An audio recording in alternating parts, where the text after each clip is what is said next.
The village of Mrachnoyar stood at the edge of a huge forest, which the locals called the Forest of the Dead. No one went there, not even during the day. The forest was shrouded in ominous legends. It was said that the souls of the dead dwelt there, and those who dared to enter never returned.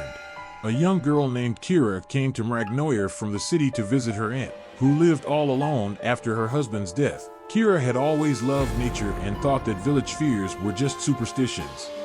"Aunt Lydia, why does this forest scare everyone so much?" she asked at dinner. Her aunt turned pale, her hands trembling.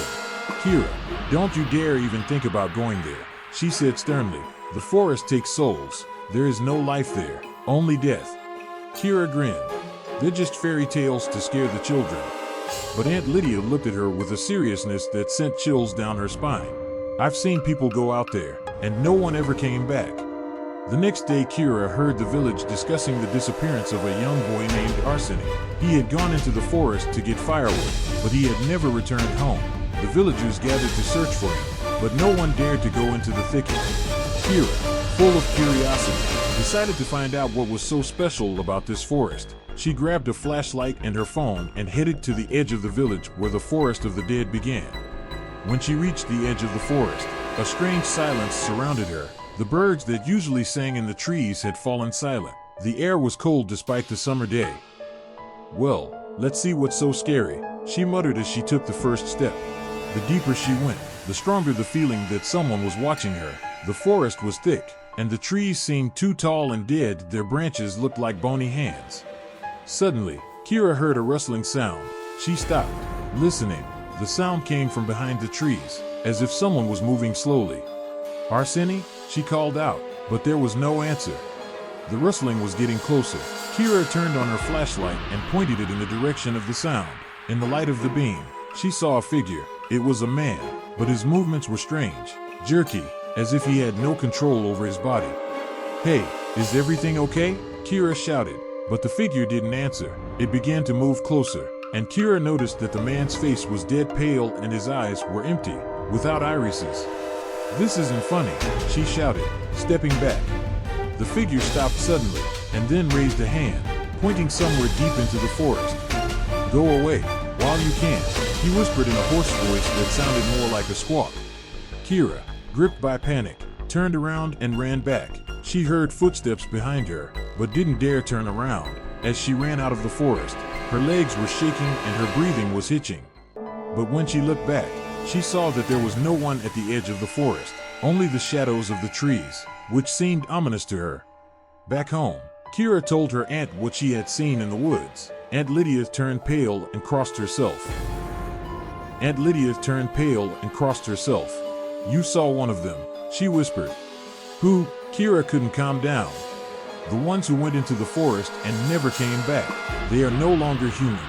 The forest takes their souls, but the bodies remain." Kira felt a chill run down her spine. She didn't believe it, but what she'd seen with her own eyes said otherwise. "I have to find out what happened to him," she said.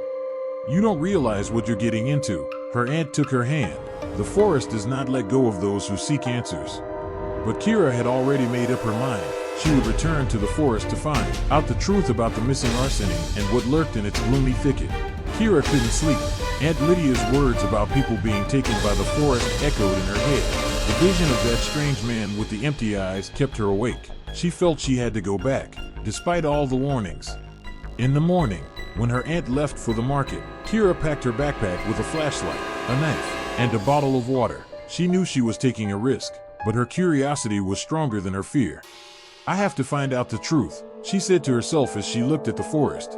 The forest seemed even darker this time. As soon as Kira entered it, the light of the sun seemed to disappear. The branches of the trees were intertwined so tightly that they didn't let even a faint ray through. The air was cold, and the silence was oppressive. She followed the barely visible path, marking the trees so she wouldn't get lost. But the farther she went, the stronger the feeling that someone was following her. Suddenly she heard a voice. It was a man's voice, weak and trembling. "Help!" Kira froze. The voice came from deep in the forest. "Arseny, is that you?" she shouted.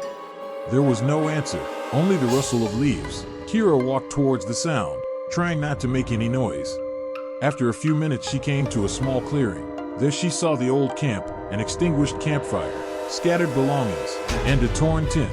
Everything looked like someone had left the place in a hurry. Kira looked through the stuff and found her cell phone. The screen was smashed, but it still worked. There were several videos on it. She turned on the first one. A young guy appeared on the screen, clearly filming himself. That's Arseny, Kira guessed. In the video, Arseny was talking. Today, I decided to check out what this forest is hiding. If you're watching this, it means I found something important. The next entry was shorter. Arseny looked terrified. There's something here. I hear footsteps, but I don't see anyone. The last tape cut off in the middle. Arseny screamed. The camera fell to the ground, and a black figure flashed into the frame. Kira felt her heart racing. What's going on here? She whispered, looking around. Suddenly, the silence was broken by the loud cracking of twigs. Kira turned around and saw a figure emerging from the shadows. It was Arseny, but his face was as blank and pale as the man she had seen earlier. Arseny? She called out to him. He didn't answer anything, just stared at her. His movements were slow, unnatural, as if he was moving against his will. Are you okay? What happened to you? Kira took a step forward. Arseny raised his hand and pointed somewhere behind her back. Kira turned around and saw other figures coming out of the forest. There were many of them, men, women, even children, all with empty eyes and dead faces. Go away, Arseny whispered hoarsely. The forest will take you.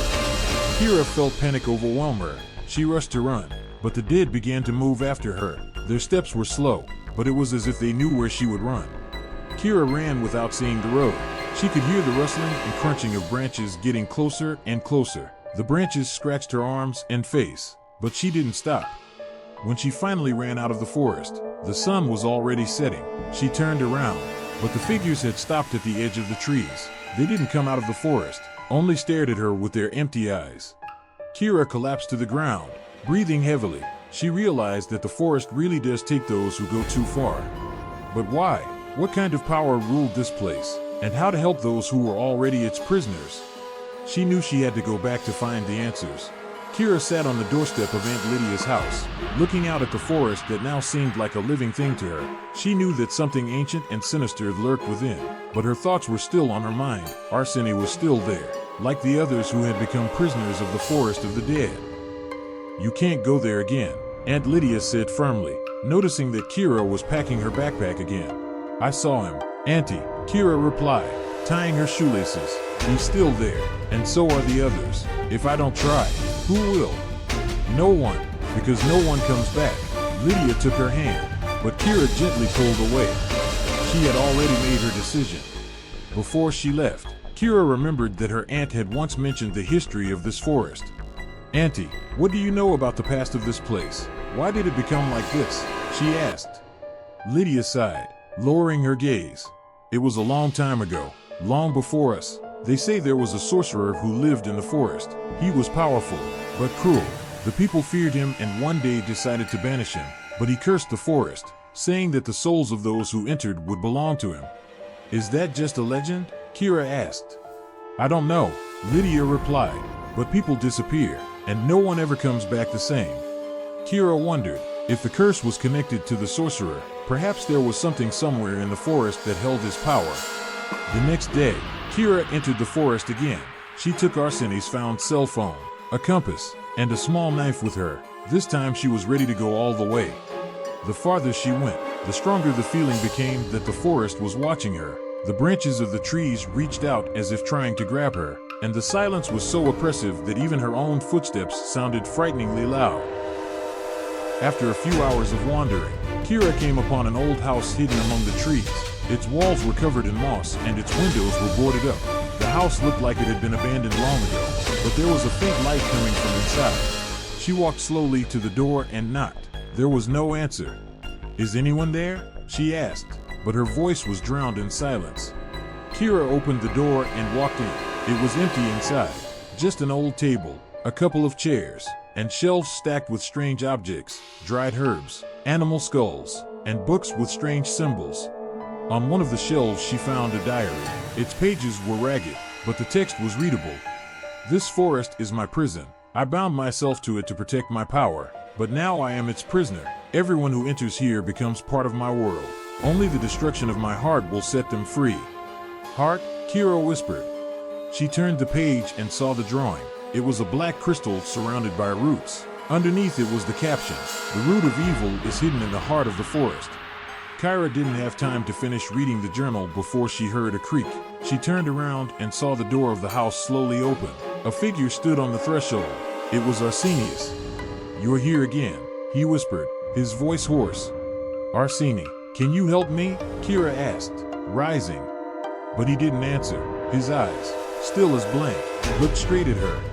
"You shouldn't be here," he said. "The forest won't let you go." Kira heard footsteps behind her. She turned around and saw other figures emerging from the shadows of the house. Their faces were distorted and their movements resembled puppets. "You must leave while you can," Arseny whispered again. "I won't leave until I free you," Kira replied firmly. The figures began to approach. Kira grabbed the diary and rushed to the door. She ran out of the house and ran deep into the forest, following the directions in the diary. The forest grew darker and darker. The trees around her thickened, their roots intertwined as if blocking the way. But Kira kept moving forward, feeling that she was getting closer to something important. At last she came to a small clearing. In its center stood a black crystal braided with roots. It pulsed with a faint light, as if it were breathing. Kira realized it was the heart of the forest. But before she could approach, figures began to emerge from the shadows of the trees. There were more of them than before, and they surrounded her on all sides. "You mustn't destroy it," Arseny said, coming closer. "It's the only way to save you," Kira said, pulling out her knife. The figures began to move towards her, their eyes burning with a cold light. Kira clutched the knife, preparing for the last step. Kira stood in a clearing in front of a black crystal that seemed to pulse in time with her heartbeat. Figures surrounded her, their empty eyes staring with menace. Among them was Arseny, who stepped forward. "You don't realize what you're doing," he said in a hoarse voice. "If you destroy the heart, you will free us, but the forest will take you." "I'm willing to take the risk," Kira replied, clutching the knife in her hand. It was as if the crystal sensed her intentions. Its pulsation intensified, and the air around it became heavy, as if the forest itself was trying to hold her back. The figures began to move toward Kira. Their movements were quick and sharp, like predators. She backed away, holding the knife in front of her. "Stop! I came to help you," she shouted, but the dead didn't listen. The first of them lunged at her. Kira barely had time to dodge, the knife in her hand slashing through the air. The figure howled and retreated, but the others continued to advance. She ran toward the crystal, dodging the hands that reached for her. Arseny didn't move, only watched as she approached the heart of the forest.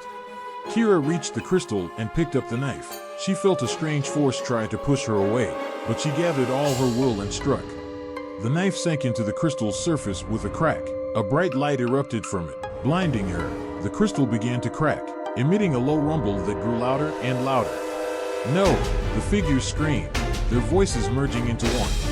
They began to fade away, turning into smoke that dissolved into the air.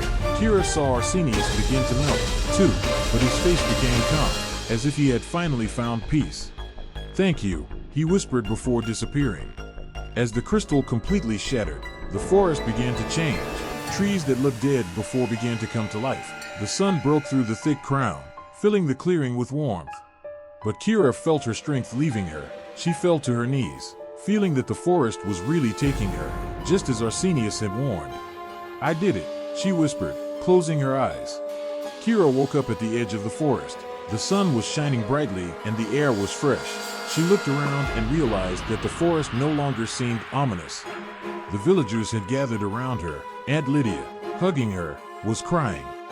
"You set them free, Kira. The forest is no longer cursed," she said. Kira was relieved, but knew she would never forget what had happened. She had returned home, but the forest remained a part of her. It was free now, as were the souls of those who had been its prisoners. It had been weeks since Kira had destroyed the heart of the forest of the dead. Life in the village had begun to change. People who had once been afraid to even approach the forest were now quietly gathering berries and firewood there. The forest became ordinary, quiet, green and peaceful. But Kira could not forget what she had seen. Every night she had nightmares, Arseny's empty eyes, the crackling of the crystal, and the feeling that the forest was still watching her. One morning, As Kira was about to leave for the city, Aunt Lydia handed her a small bag. "This is for you," she said, "as a reminder of what you did." Kira opened the pouch and saw a small piece of black crystal inside. It no longer glowed, but it still seemed strange and mysterious. "What do I need this for?" she asked. "The forest has left you some of its power," Lydia answered. "Now you are bound to it." Kira felt a slight chill run down her arm. She didn't know what it meant, but she decided to keep the crystal. Before leaving, Kira decided to go into the forest one more time. She felt she had to say goodbye to this place. The forest greeted her with silence. It seemed different now. Soft light shone through the leaves, birds sang, and the wind rustled pleasantly in the branches. Kira stopped in the clearing where the crystal had once stood. Everything looked peaceful here, but she felt a strange presence, as if the forest was thanking her. "Goodbye," she whispered. As she walked away, she thought she saw a familiar figure flicker among the trees. It was Arseny. He stood smiling before disappearing into the sunlight.